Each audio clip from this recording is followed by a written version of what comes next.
ಕಾರ್ಗಿಲ್ ವಿಜಯೋತ್ಸವದ 25ನೇ ವರ್ಷಾಚರಣೆ ಎಪಿಎಸ್ ಶಿಕ್ಷಣ ಸಂಸ್ಥೆಯಲ್ಲಿ ಅದ್ಧೂರಿಯಾಗಿ ನಡೆಯಿತು. 4,000 ವಿದ್ಯಾರ್ಥಿಗಳು ಪಾಲ್ಗೊಂಡು ರಾಷ್ಟ್ರಾಭಿಮಾನವನ್ನ ಮೆರೆದರು.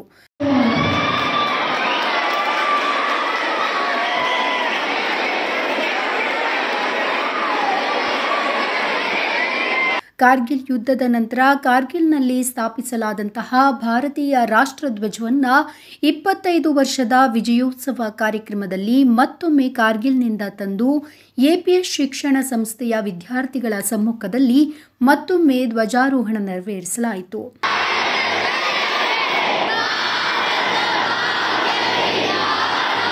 ಸಂಸ್ಥೆಯ ಅಧ್ಯಕ್ಷ ಡಾಕ್ಟರ್ ವಿಷ್ಣು ಭರತ್ ಅಲಂಪಲ್ಲಿ ಮಾತನಾಡಿ, ಈ ರಾಷ್ಟ್ರಧ್ವಜವನ್ನು ರಾಜ್ಯದಾದ್ಯಂತ ರಥಯಾತ್ರೆಯ ಮೂಲಕ ಪ್ರತಿ ಜಿಲ್ಲೆಗೂ ಕೊಂಡೊಯ್ಯಲಾಗ್ತಾ ಇದೆ. ಈ ಶ್ರೇಷ್ಠ ಕಾರ್ಯಕ್ರಮಕ್ಕೆ ನಮ್ಮ ಸಂಸ್ಥೆಯಿಂದ ಚಾಲನೆ ಸಿಕ್ಕಿದ್ದು ನಮ್ಮ ಸೌಭಾಗ್ಯ. ಕಾರ್ಗಿಲ್ ಯುದ್ಧದ ಚಿತ್ರಣಗಳ ಸಂಚಾರಿ ವಸ್ತು ಪ್ರದರ್ಶನವನ್ನು ಕೂಡ ಏರ್ಪಡಿಸಲಾಗಿತ್ತು. ಇದೊಂದು ಅವಿಸ್ಮರಣೀಯ ಹರ್ಷದಾಯಕ ಕ್ಷಣ ಎಂದು ಹೇಳಿದ್ರು. ನಮಸ್ಕಾರ, ನಾನು ವಿಷ್ಣು ಭರತ್ ಆಲಂಪಲ್ಲಿ ಅಂತ, president of APS education trust. Mister Vijay Bhaskar ಅಂತ vice president, mister professor Prakash ಅವರು ಜನರಲ್ ಸೆಕ್ರೆಟರಿ. ಇವತ್ತಿನ ದಿನ ಬಹಳ ವಿಶೇಷವಾದ ದಿನ. ಕಾರ್ಗಿಲ್ ಯುದ್ಧ ಆಗಿ 25 ವರ್ಷ ಆಗಿದೆ. ತುಂಬ ವಿಜೃಂಭಣೆಯಿಂದ, ನಾನು ಆವಾಗ ಜ್ಞಾಪಕ ಬರ್ತಾ ಇದ್ದೆ ನನಗೆ, ತುಂಬ ವಿಜೃಂಭಣೆಯಿಂದ rejoiced the winning of the war.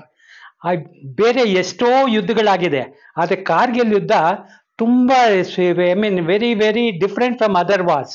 ಯಾಕೆಂದರೆ 5,000 ಅಡಿ ಮೇಲೆ ಹೋಗಿ ನಮ್ಮ ಯೋಧರು ಅದಕ್ಕೆ ಫೈಟ್ ಮಾಡಿ 1-2 ತಿಂಗಳಲ್ಲಿ ಅದನ್ನು ವಿಜಯದ ಸಾಧಿಸಿದ್ದಾರೆ. ಇಂಥ ಒಂದು ಅವ್ರಿಗೆ ಯಾವುದೇ ಥರ ಇದು ಅನುಕೂಲಗಳಿರಲಿಲ್ಲ. ಯಾಕೆ ಅಂತ ಒಂದು ಕೋಲ್ಡ್ ಇದರಲ್ಲಿ ಅವ್ರಿಗೆ ಒಂದು ಸ್ವೆಟರ್ಸ್ ಇರ್ಬೋದು, ಬೇರೆ ಥರ ಆರ್ನಮೆಂಟ್ಸು ಇದು ಅದು ಇರಲಿಲ್ಲ. ಇವಾಗಿರೋ ಟೆಕ್ನಾಲಜಿ ಆವಾಗ ಇರಲಿಲ್ಲ.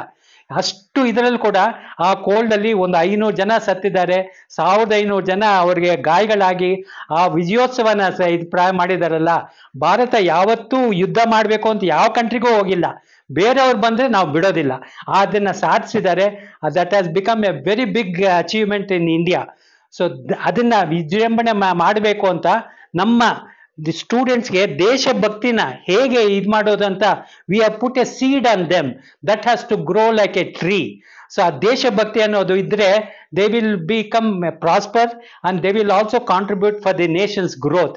Hour students are the future of India. ಇದರಿಂದ ನಿಟ್ಟಿನಲ್ಲಿ ಅವ್ರನ್ನೆಲ್ಲ ಸೇರಿಸಿ 3,000 ಹುಡುಗರನ್ನ ಸೇರಿಸಿ ಇವತ್ತಿನ ದಿನ ನಾವು ಕಾರ್ಗಿಲಲ್ಲಿ ಆ ಫ್ಲಾಗ್ ಅನ್ನು ಎಲ್ಲಿ ಹಾಯಿಸ್ಟ್ ಮಾಡಿದ್ರು 25 ವರ್ಷ ಅಲ್ಲಿ ಕಾರ್ಗಿಲಲ್ಲಿ ಆ ಕಾಶ್ಮೀರ ವ್ಯಾಲಿಯಲ್ಲಿ ಇದ್ದಿದ್ದನ್ನ ಇವತ್ತು ತಗೊಂಡ್ಬಂದು ಅದಕ್ಕೆ ಇಂಡಿಯನ್ ಆರ್ಮಿಗೆ ಸೆಲ್ಯೂಟ್ ಮಾಡಿಸಿ, ಫ್ಲಾಗ್ಗೆ ಸೆಲ್ಯೂಟ್ ಮಾಡಿಸಿ, ಅವರ ಒಂದು ಹರ್ಷ ಘೋಷನ ನೋಡಿ ಅವ್ರಿಗೆಲ್ಲ ಒಂದು ಉತ್ತೇಜನ ಮಾಡಿದ್ದೀವಿ. They will get the national ಇದು ಒಂದು ಪೇಟ್ರಿಯಾಟಿಕ್ ಒಂದು ಇದು ಬರಬೇಕು ಅಂತ ಆ ನಿಟ್ಟಿನಲ್ಲಿ ಅವ್ರಿಗೆಲ್ಲ ಒಂದು ದೇಶಭಕ್ತಿ ಮಾಡಿ ಇವತ್ತಿನ ದಿನ ಆ ನ್ಯಾಷನಲ್ ಫ್ಲಾಗಿಂದ ನಮ್ಮ ಎಪಿಎಸ್ ಸಂಸ್ಥೆಯಿಂದ ಹೊರಟಿರೋದು ನನಗೆ ತುಂಬ ಸಂತೋಷ ಆಗ್ತಾ ಇದೆ. ಇದು ಜಿಲ್ಲೆಗೂ ಹೋಗಿ ಅದು 26ನೇ ತಾರೀಕು ಡೆಲ್ಲಿಯಲ್ಲಿ ಹೋಗಿ ಆ ಫ್ಲಾಗ್ನ ಅವರು ಇದು ಮಾಡ್ತಾ ಇದ್ದಾರೆ. ಅದರಿಂದ ನಾನು ಈ entire people who have organise this, I salute them. And our interest is to only to make our children have the patriotism and national interest. So ಆ ನಿಟ್ಟಿನಲ್ಲಿ ಎಪಿಎಸ್ ಸಂಸ್ಥೆ ಯಾವತ್ತೂ ಮುಂದೆ ಇರುತ್ತೆ.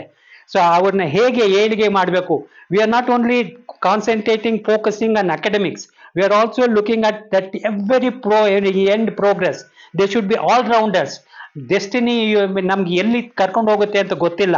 ಅದನ್ನ ನೋಡಿ ಅವ್ರಿಗೆ ಎಲ್ಲ ಥರ ಒಂದು ದೇಶಭಕ್ತಿ ಆಗಲಿ, ಒಂದು ಸ್ಪೋರ್ಟ್ಸಲ್ಲಾಗಲಿ, ಕಲ್ಚರಲ್ಲಾಗಲಿ, ಈ academics is of course very important. We keep focus on that, but other things we don't neglect.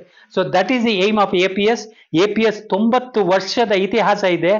Bharat Ratna CNR ಅವರು, ರೊಡ್ಡಂ ನರಸಿಂಹ, ಪದ್ಮ ವಿಭೂಷಣ್ ಅವರು, ರಜನಿಕಾಂತ್, ಸೂಪರ್ ಸ್ಟಾರ್ ರಜನಿಕಾಂತ್ ಅವರು, ಅನೇಕ ಜನ ಇಲ್ಲಿಂದ ತೇರ್ಗಡೆ ಆಗಿ ಬಹಳ ಉನ್ನತ ಮಟ್ಟಕ್ಕೆ ಹೋಗಿದ್ದಾರೆ. ಅದೇ ನಮಗೆ ಸಂತೋಷ. ಲಕ್ಷಾಂತರ ಜನರು ಇಲ್ಲಿಂದ ಹೋಗಿ ಅವರು ಒಂದು ಉದ್ಯೋಗ ಕಲ್ಪಿಸ್ಕೊಂಡಿದ್ದಾರೆ. ಇಂಥ ಒಂದು ಸಂಸ್ಥೆ we are trying to give progress in all respects. So ಇದು 90 ವರ್ಷದ ಇತಿಹಾಸ ನಾವು ಇಲ್ಲಿ ಮಾಡಿದ್ದೀವಿ. ಅಲ್ಲಿ UP ಗವರ್ನರ್ ಆನಂದಿಬೆನ್ ಪಟೇಲ್ ಬಂದಿದ್ರು, ಅಂಬಾಸಿಡರ್ ದೀಪಕ್ ವೋರಾ ಅವ್ರು ಬಂದಿದ್ರು. ಈ ತರ ಎಲ್ಲ ಪ್ರಾಮುಖ್ಯವಾದ ಜನನ ಕರ್ಕೊಂಡ್ಬಂದು ಅವರ ದೇಶ ಭಕ್ತಿನ ಹೇಗೆ ಮುಂದೆ ಹೋಗ್ಬೇಕು ಅಂತ ಒಂದು ಧ್ಯೇಯದಲ್ಲಿ ಇದೆಲ್ಲ ಅರೇಂಜ್ ಮಾಡ್ತಾ ಇದ್ದೀವಿ. So we are been proud that this project, this mission has started from APS, and I wish them all the success, and I wish them that this type of, with this one, they should, all over the globe, they should have no fear. Our Indians are strong, and once we determine, we will do what may be possible. So that's how it is wanted that our students ಗೆಲ್ಲ ನಾವು ಇದು ಮಾಡಿಕೊಟ್ಟಿದ್ದಕ್ಕೆ ತುಂಬಾ ಸಂತೋಷ ಆಗ್ತಾ ಇದೆ. Thank you. ನಾನು CA doctor Vishnu Bharat Alampalli ಅಂತ ಈ ಸಂಸ್ಥೆಯ ಅಧ್ಯಕ್ಷನಾಗಿದ್ದೀನಿ. ಸೊ ಇಲ್ಲಿ ನಮ್ಮ 20 ಜನ ಟ್ರಸ್ಟೀಸ್ಗಳಿದ್ದಾರೆ, ಎಲ್ಲ ಒಂದೇ ಧ್ಯೇಯ. So how to make this institution progress. So ಎಲ್ಲ ಥರ ಅಕಾಡೆಮಿಷಿಯನ್ಸ್ ಇದ್ದಾರೆ, ಎಜುಕೇಷನಿಸ್ಟ್ ಇದ್ದಾರೆ, ಚಾರ್ಟೆಡ್ ಅಕೌಂಟೆಂಟ್ಸ್ ಇದ್ದಾರೆ, ಇಂಡಸ್ಟ್ರಿಯಲಿಸ್ಟ್ ಇದ್ದಾರೆ, ಬ್ಯೂರೋಕ್ರಾಟ್ ಇದ್ದಾರೆ, ಎಲ್ಲ ಥರ ಮಿಕ್ಸ್ ಆಗಿ ಎಲ್ಲ ಥರ ಪ್ರೋಗ್ರೆಸ್ ಕೊಡಬೇಕು ಅಂತ ನಾವು ಬಹಳ ಶ್ರದ್ಧೆಯಿಂದ ಈ ಸಂಸ್ಥೆನ ಬೆಳೆಸೋದಕ್ಕೆ ನೋಡ್ತಾ ಇದ್ದೀವಿ. ಈ ಸಂಸ್ಥೆ ತುಂಬ ಉನ್ನತ ಇದರಲ್ಲಿ ಆಗತ್ತೆ. This going to be centenary ಬಂದಾಗ ಇನ್ನೊಂದು 10 ವರ್ಷದಲ್ಲಿ this is going to be the prime institution of India ಅಂತ ಹೇಳಲಿಕ್ಕೆ ನಾನು ತುಂಬ ಗರ್ವ ಪಡ್ತೀನಿ, ಹೆಮ್ಮೆ ಪಡ್ತೀನಿ. Thank you very much. ಸಂಸ್ಥೆಯ ಪ್ರಧಾನ ಕಾರ್ಯದರ್ಶಿ ಪ್ರೊಫೆಸರ್ ಎ ಪ್ರಕಾಶ್, ಉಪಾಧ್ಯಕ್ಷ ವಿಜಯ್ ಭಾಸ್ಕರ್, ಜಂಟಿ ಕಾರ್ಯದರ್ಶಿ ಮಂಜುನಾಥ್, ಎಲ್ಲ ಸಮೂಹ ಸಂಸ್ಥೆಗಳ ಪ್ರಾಂಶುಪಾಲರು, ಬೋಧಕ ಬೋಧಕೇತರ ಸಿಬ್ಬಂದಿಗಳು ಹಾಗೆ ಅಪಾರ ಸಂಖ್ಯೆಯ ವಿದ್ಯಾರ್ಥಿಗಳು ಕೂಡ ಭಾಗವಹಿಸಿದ್ರು. ಈ ರಥಯಾತ್ರೆಯು ಚಕ್ರವರ್ತಿ ಸೂಲಿಬೆಲೆ ಯುವ ಬ್ರಿಗೇಡ್ ಕಾರ್ಯಕರ್ತರ ಸಹಯೋಗದಲ್ಲಿ ಆಯೋಜಿಸಲಾಗಿತ್ತು.